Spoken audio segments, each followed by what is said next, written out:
Salam olahraga.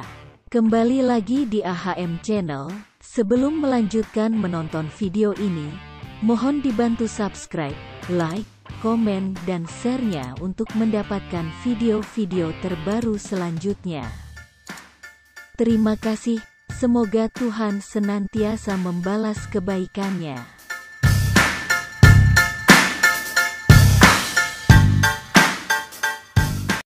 Habibie, yang mana pertandingan tersebut berskala nasional, apakah dapat diberikan izin atau tidak? Nah, jawabannya per hari ini pukul lebih kurang 14 lebih 10 WITA. Tadi kami mendapatkan kabar bahwasanya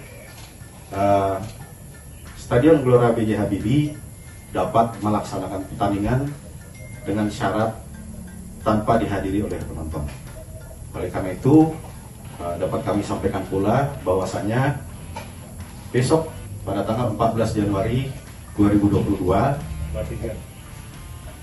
lebih kurang pukul 15.00 WITA sudah kita lakukan persiapan untuk melaksanakan pertandingan antara PSM Makassar berhadapan dengan PSS Sleman tanpa dihadiri oleh penonton.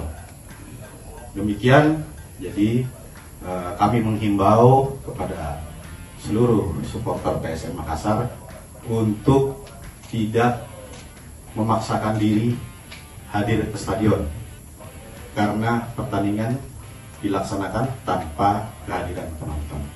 Demikian kira-kira yang dapat kami sampaikan kepada rekan-rekan pada kesempatan Jumat 13 Januari siang ini. Mungkin ada yang mau dipertanyakan?